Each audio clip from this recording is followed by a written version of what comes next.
اور ایک اور حدیث میں ہے محمد بن حنفیہ، یہ مولا علی کے بیٹے ہیں،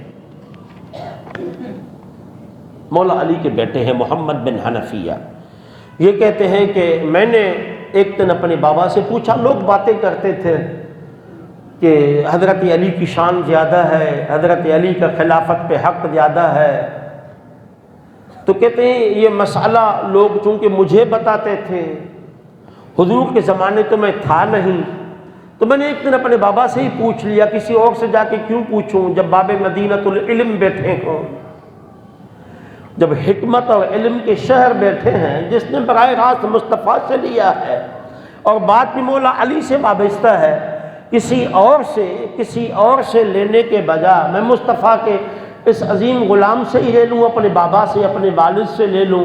تو محمد بن حنفیہ کہتے ہیں کہ میں نے جا کے حضرت علی المرتضیٰ سے پوچھا، قلت لأبی، اپنے ابو سے، اپنے والد سے میں نے گزارش کی، ای الناس خیر بعد رسول اللہ، رسول اللہ کے بعد سب سے بہتر کون تھا؟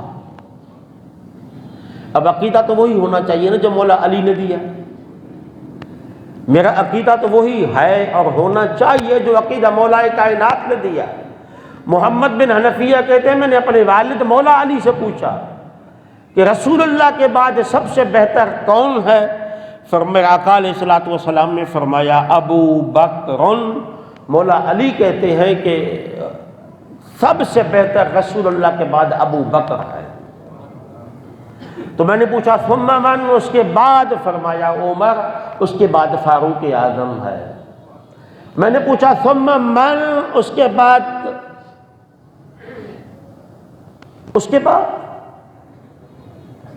تو کہتے ہیں اس کے بعد حضرت عثمان ہیں۔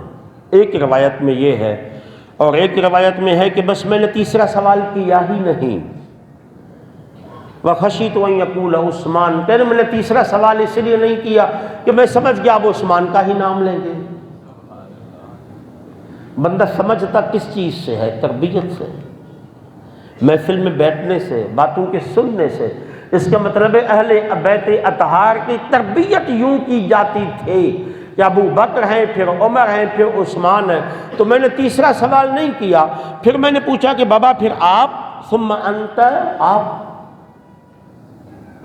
تو مولا علی نے حسین جواب دیا ما انا الا رجل من المسلمین، فرمایا بیٹا میں تو ایک عام سا انسان ہوں۔ یہ عاجزی ہے، یہ آپ کی عاجزی ہے کہ جو خاص ہوتا ہے وہی اپنے آپ کو عام کہلاتا ہے۔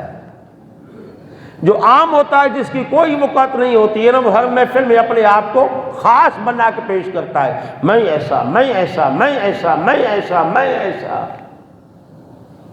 لیکن جو خاص ہوتا ہے وہ اپنے آپ کو عام کہلاتا ہے۔ تو مولا علی نے ہمیں یہ عقیدہ دیا، مولا علی نے رضی اللہ تعالی عنہ کہ کائنات میں انبیاء کے بعد، رسول اللہ کے بعد سب سے افضل اگر ہے تو وہ صدیق اکبر ہے۔ اللہ ہمیں عمل کی توفیق عطا فرمائے۔ یہ سوال ہوا ہے کہ کرسمس کی مبارک دینا جائز ہے یا ناجائز ہے؟ ابھی شاید 25 دسمبر کو نہیں دینی چاہیے، بچنا چاہیے۔ لیکن یہ جو کہا جاتا ہے کہ کرسمس کی مبارک دینے سے بندہ کافر ہو جاتا ہے، یہ غلط ہے، یہ شدت ہے، یہ انتہا پسندی ہے۔ میں اس بات سے، ٹھیک ہے علماء اہل سنت کی بھی اس طرح کی فتویٰ موجود ہے، لیکن چونکہ آپ نے مجھ سے پوچھا ہے تو میں کسی کو کافر نہیں کہوں گا، کیونکہ میری مزاج ہے، میں کوشش کرتا ہوں مسلمان کو مسلمان ہی رکھوں، تھوڑی غلطی کو انہیں کافر نہ کہوں۔ آپ کے لیے تو کوئی مسئلہ نہیں ہے کہ کسی کرسمس والے عیسائی کو، بیٹھنے والے کا مبارکباد نہ دیں، لیکن وہ ہمارے کروڑوں مسلمان جو یورپ میں رہتے ہیں، امریکہ میں رہتے ہیں، جہاں بڑے پیمانے پہ عیسائی آبادی ہے، ان کے اعلیٰ افسران ہوتے ہیں، وہ نیچے ملازم ہوتے ہیں، اگر کسی نے ان کو مذہبی تہوار کے طور پہ مبارکباد دی پھر تو ناجائز، حرام اور گناہ ہے۔ اور اگر کسی نے ان کو ایسے ہی ان کا سماجی دن سمجھ کے مبارکباد دے دی، ان کے خوشی کا دن سمجھ کے مبارکباد دے دی، تو پھر یہ نہ دے تو اچھا ہے، لیکن مجبوراً دی گئی تو وہ کافر نہیں ہے۔ تو جواب یہ ہے بچنا چاہیے، مجبوراً کہیں دینی پڑ جائے اور دی تو وہ دینے سے گناہگار بھی نہیں ہوگا، کافر بھی نہیں ہوگا۔ وما علینا الا البلاغ۔